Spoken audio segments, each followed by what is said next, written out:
ለምሳሌ ከዘፋኝ አጫሉን እሺ ከፊልም ሰሪ ግሩም ኤርሚያስ እሺ ጠጆን አታውቀው አውቀዋለሁ ለምሳሌ አጫሉን ስታስመስል ዘፈኑንም ታስመስለው እስከሚሞት የዘፈናቸው አብዛኞቹን እንችላቸዋለን ኦሮሚያ ትችላለህ ማለት ነው ከዳ እንዴት ቻልከው ዘፈኑን እኔ በጣም ነው ወደሱ ስለዚህ ዘፈኑን ስለሞት ሁሌ ተሰማ አጥንተህ አዎ ተለማምደህ ማለት ነው በሶስት ቀን የቻልኩት ቃሉን በትክክል ትለዋለህ አዎ ሳታዛባ አዎ በትክክል ኦሮምኛውን ትለዋለህ አዎ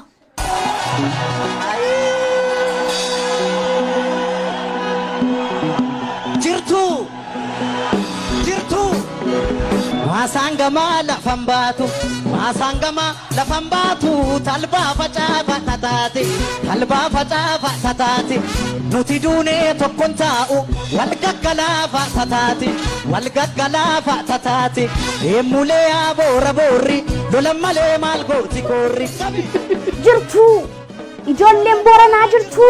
ijolle tulama jirtu ijolle macha jirtu ijolle baretu jirtu esa jirtu dole dirra jada esa jirtu innaga mudu basana jirtu ijolle noromo jirtu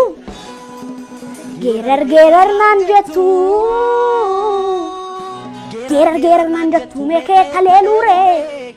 badi nanjetu meke kajelure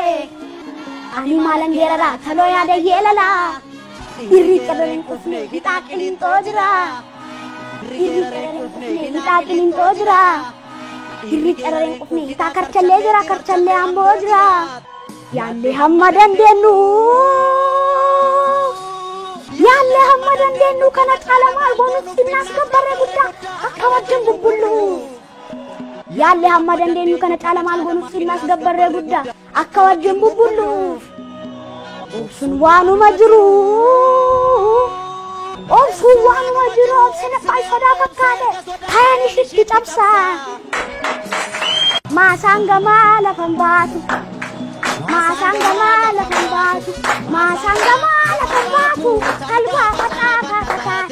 talba fata noti dune tokkonsahu wal kangala fatati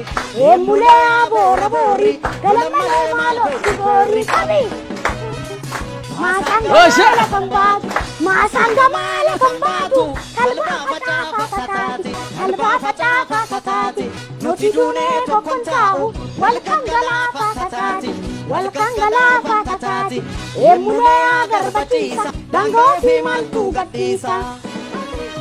oliga kanagani tafi chalesa manama qerro dabesa udu saba mali odesa saba kullu makuresa emule agarbatisa oromia maktu gatisa kadi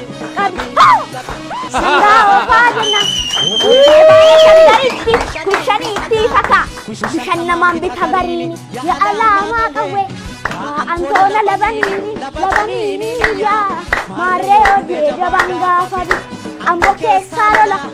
atashagge matani abani sole manjiram badu makani gure aga jidu osonate matini kedu አመሰግናለሁ አንተ አሁን ሌላ አይወል ህፃን ልጅ ምናምን ሸውድ እኔን አሸውደኝ እንዴት ኦሮምኛ ትችላለህ አልችልም እርግጠኛ ነህ እኔ እውነት ማለት ደግሞ እግዚአብሔርን ነው እኔ እግዚአብሔርን ብዬ ደግሞ አላሽ ኦሮምኛ ቋንቋውን አልችሎም በጣም ደስ ይለኝ ነበር እምትችል ነው ይመስለው 100% ስሰማ እያንዳንዱን ቃል እየረገጥክ ነው የምትለው መጀመሪያ ስሰማው ዘፋኑን ማለት ነው እኔ ሰው ዘፋኑን ብቻ ሞድ ይመስለው እኔ ግን እሱንም የምወደው ለምሳሌክ ዘፋኑን አዳጫሩ መጥራት አልችልም እንዴት ለምሳሌ እሱን ተወደዋል እግዚአብሔርን አልወደም ማለት አልችልም 40 አመት ከሆነ